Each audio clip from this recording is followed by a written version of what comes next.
Shalom, Israel. First and foremost, I would like to give all praises, honor, and glory to Yahweh, Bahashem, Yahweh Shai, Bahashem, Rakah Kwadash.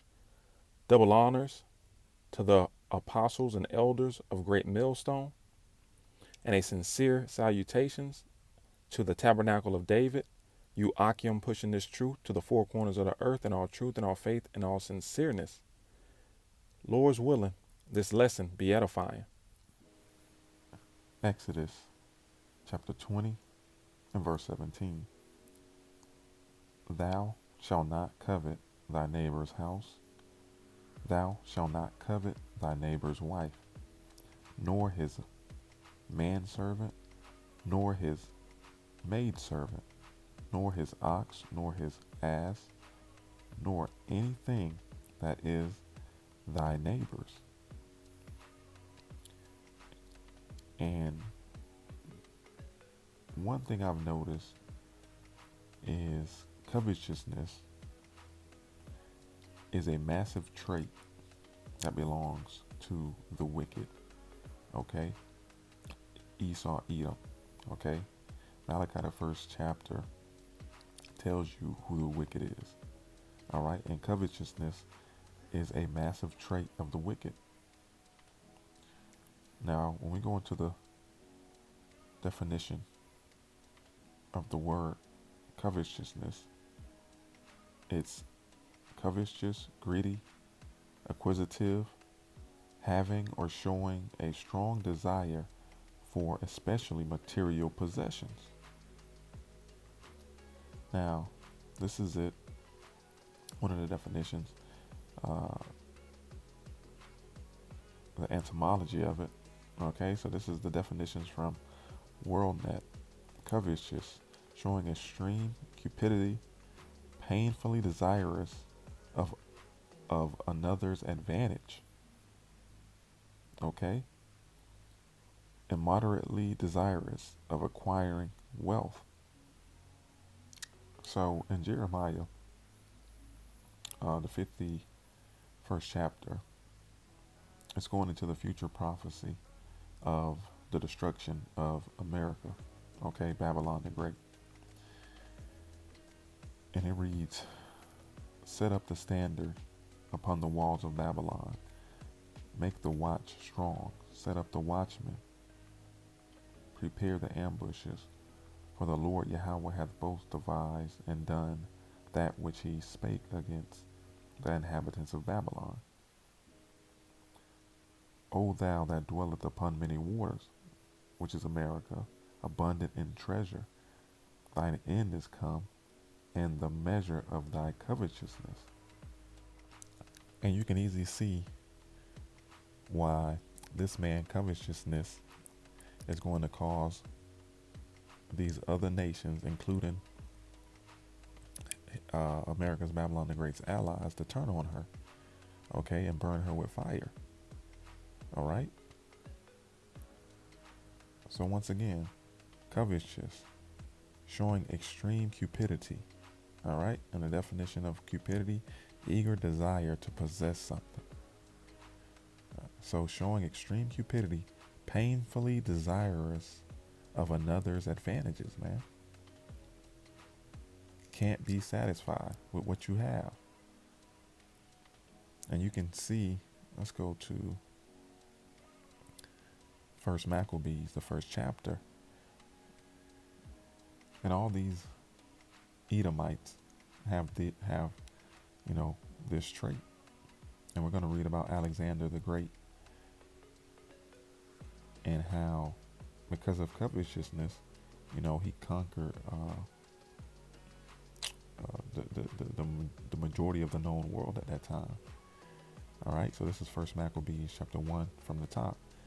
And it happened after that, Alexander, son of Philip the Macedonian, who came out of the land of Chittim, had smitten Darius, king of the Persians and Medes, that he reigned in his stead the first over Greece, and made many wars, and won many strongholds, and slew the kings of the earth, and went through the ends of the earth and took spoils of many nations, insomuch that the earth was quiet before him, whereupon he was exalted and his heart was lifted up. So it says the earth was quiet before him, was at peace before him.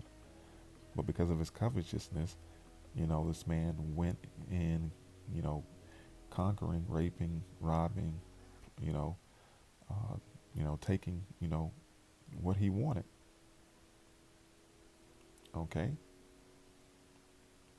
And these Edomites are doing the same thing today, but the other nations aren't going to have it because they have that great equalizer, them ICBMs, them intercontinental ballistic missiles. Okay. So let's go to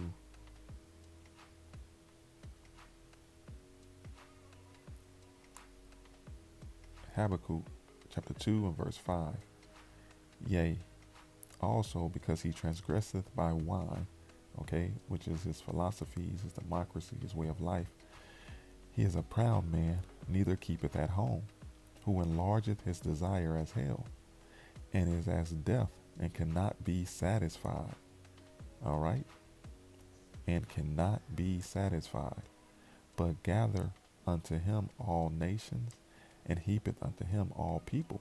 All right? In this great melting pot. Shall not all these take up a parable against him, and a taunting proverb against him, and say, woe, woe meaning destruction, to him that increases that which is not his? How long? And to him that ladeth himself with thick clay. All right? And that thick clay goes into the Hebrew word for it, I believe, is abadi. It goes into debt. And we know that America, Babylon the Great, when it comes to debt, is number one.